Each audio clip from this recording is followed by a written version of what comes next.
नमस्कार। आज की कहानी का नाम है जैसी करनी वैसी भरनी। तो चलो शुरू करते हैं। वो कहते हैं ना कि जैसी करनी वैसी भरनी। हम जैसा काम करते हैं उसका फल भी वैसा ही मिलता है।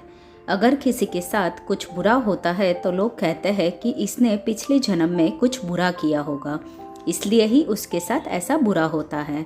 और अगर किसी के साथ कुछ अच्छा होता है तो लोग कहते हैं कि इसका पिछले जन्म में निश्चित रूप से कुछ अच्छा काम किया होगा, इसलिए ही इसे अभी सुखी जीवन है।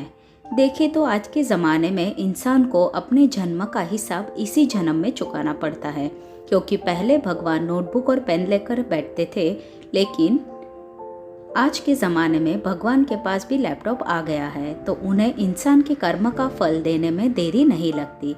इसी पर आधारित है आज की हमारी यह कहानी, जैसी करनी वैसी भरनी।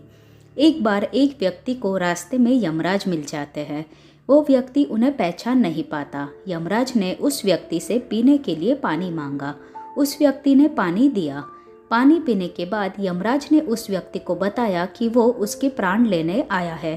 क्योंकि उस व्यक्ति ने यमराज की प्यास को बुझाया था, इसलिए वो उसे अपनी किस्मत बदलने का एक मौका देता है।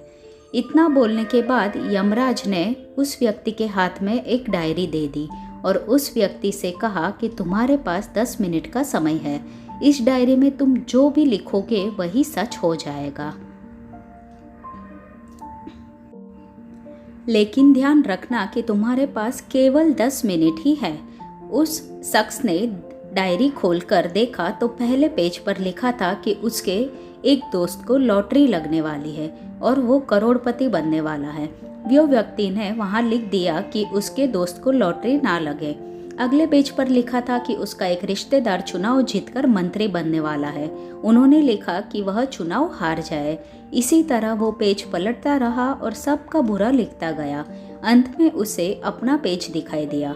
जैसे ही उसने कुछ लिखने के लिए पेन उठाया कि यमराज ने उस व्यक्ति से हाथ में से डायरी वापस ले ली और कहा कि वत्स, तुम्हारे 10 मिनट अब खत्म हो गए हैं। अब कुछ भी नहीं हो सकता। यमराज ने कहा कि उसने अपना पूरा समय दूसरों का बुरा करने में व्यतीत कर दिया और अपना कीमती समय बर्बाद कर दिया। अब तुम नहीं बच सकते, क्योंकि तुम अपने आप को नहीं बचा सके। यह सुनकर वो व्यक्ति बहुत ज़्यादा पछताता है, लेकिन अब पछताने से कुछ नहीं हो सकता, क्योंकि अब सुनहरा मौका उसके हाथ से निकल चुका था।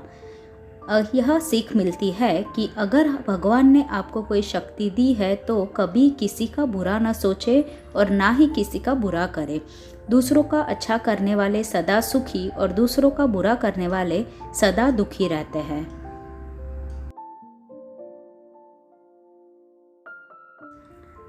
दोस्तों, आपको यह कहानी कैसी लगी हमें ज़रूर से कमेंट करके बताना। अगर कहानी पसंद आई है तो लाइक कर देना और चैनल को सब्सक्राइब कर देना।